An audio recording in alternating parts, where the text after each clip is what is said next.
Okay, we have a little poem / skit that Christina and Gretchen came up with, the whole thing. It's mainly a surprise to everybody, except a couple. So, yes, we put a lot of work into this play, or poem. So, go ahead. Here we go. All right. So it's called "Your Life as We Know It." Oh. Once upon a time, there was a tall, red-headed mister. He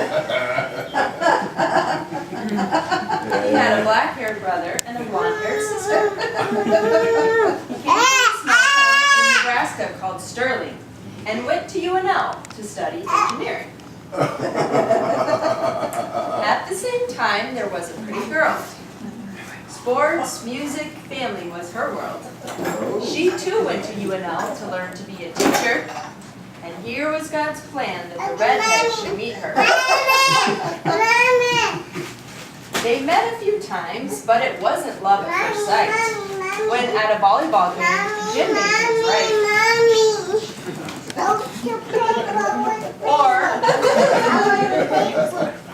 Or when Lynne and her friend watched basketball one day.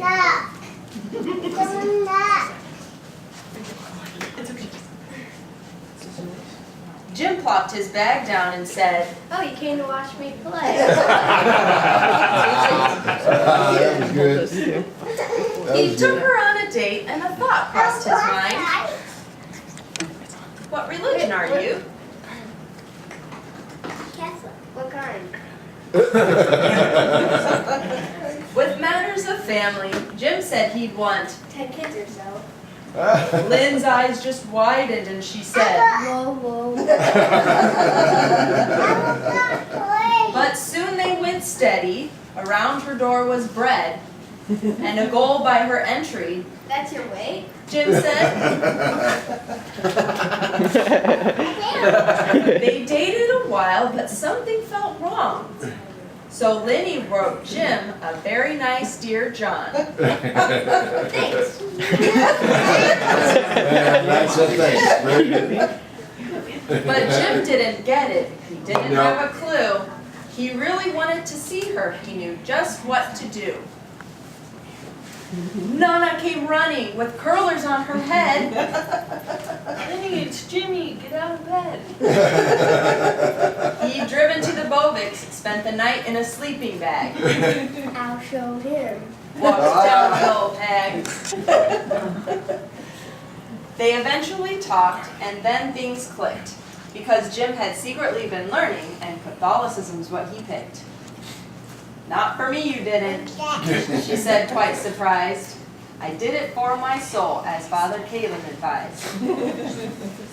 One night to Jerry's is where they decided to go. Jim popped the question. I think so. I don't know. He was the last and final Jim. She would be dating no more. They were set to be married April 20th, 1974. Oh, yeah. And I did have a mustache too, but you couldn't see mine.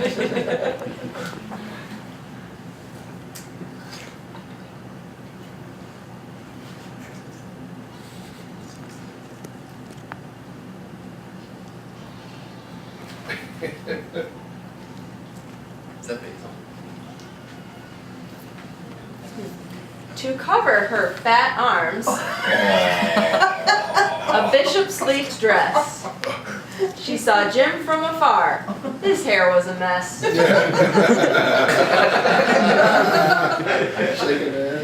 With unshowered hair and unshaven face. I guess this is it. Here comes marital grace. Oh. Oh, cute. That's nice. A honeymoon in Florida, where Jim got sunburned. Oh, yeah. Lynne got motion sickness.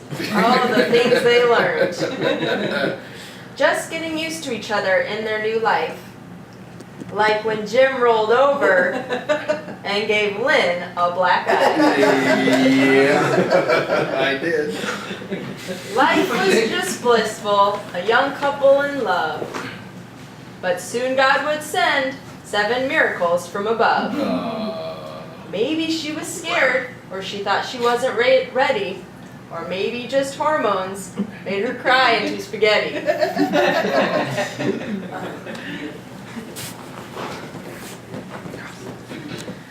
Their first child was born. Chinese eyes, black hair. They loved her so much, they just didn't care. Dislocated hips and pants that never fit. Daddy taught her to punch so kids would never hit. Outside a snowstorm, Dad canceled his trip. 30 minutes from drop-off, out the second slip. Always peeking around the corner, the little redhead, unlike her sister, never wanted to go to bed. That's true. 6 weeks before due date, their first boy was born. Blue blanket and rocking chair, their happy hearts were torn. But he grew up tall and strong because God had other plans. He loved baseball games and gumballs. And always heard, "Bobby, don't touch my pants." See you in 2 years, to the doctors, Dad said. Out came a monkey, cord wrapped around her head. In bed by 6, because she entertained them all. Heidi and Gretchen, written on a wall. Then Thomas, no Nathan, no Nolan arrived. Weighed in at 10 pounds, he was big and blue-eyed. He spilled every cup, threw, hit, kicked any ball, got brushed up and teeth knocked out from constant falls. Their 6th was a crier, boy did she scream. The kids begged and pleaded, "Please Mom, don't leave." Under the piano was where she was best. Not his little twin was unlike the rest. Then a toilet paper roll was passed with a secret inside. Some shocked, some elated, some confused. Dad cried. Gracie Bear, allergies peppering too. Mom's widow peak, Dad's height, and baby of the crew.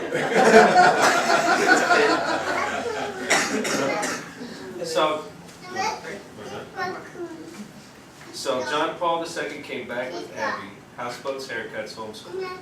Drove all over the states in a 15-passenger van. Watched so many softball games, Dad's biggest fans. Yeah, they were. Gubbing Dad's hair and a bet on Jeb and J of J. Wishing for Mom's fudge, toffee, cherry mash every day. Runny noses, scrapes, tears, hospitals, bites.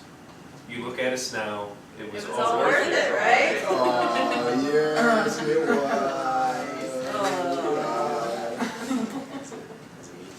No, That was. yeah, it's Nolan. Oh, No, it's Nolan. No, stay. oh yeah, we all stand.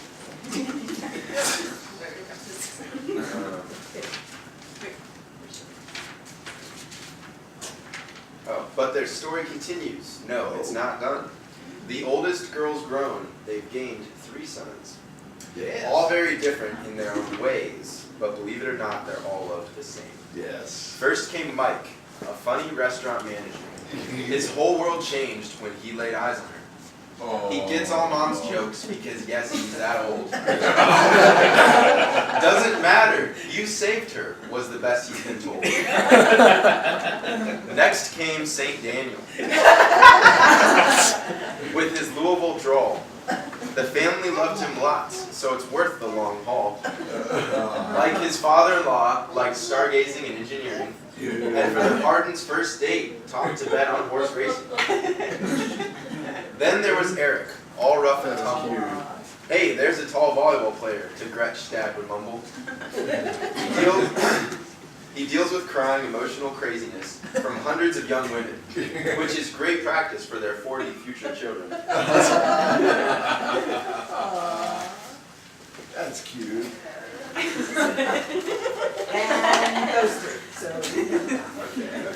Look where to go.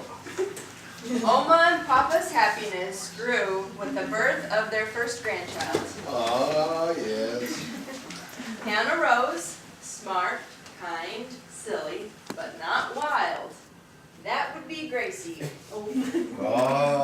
Spunky Monkey, age 7.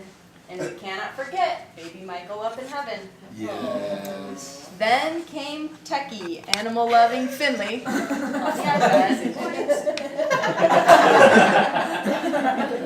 And his chunky baby Basil, way down in Kentucky. We can't wait to meet you, Harden number 3. How many more blessings for Oma and Papa will there be? Yes, their life has been blessed. Couldn't ask for more. They hadn't a clue what God had in store when He brought them together in His divine plan. May I ask, would you do it again? Yes. 40 short years since you promised, I do. You gave us love, discipline, education, athleticism, siblings, good looks, and smarts. So Mom, Dad, Oma, Papa. thank you. And happy anniversary from the bottom of our hearts.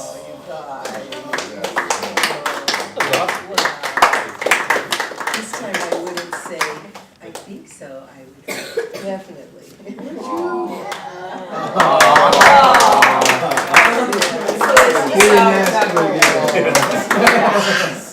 What will it be in 40 more? We had something on. Say. In 20 more, we're gonna tell you guys it's been 40 more, you'll believe it. Oh, that was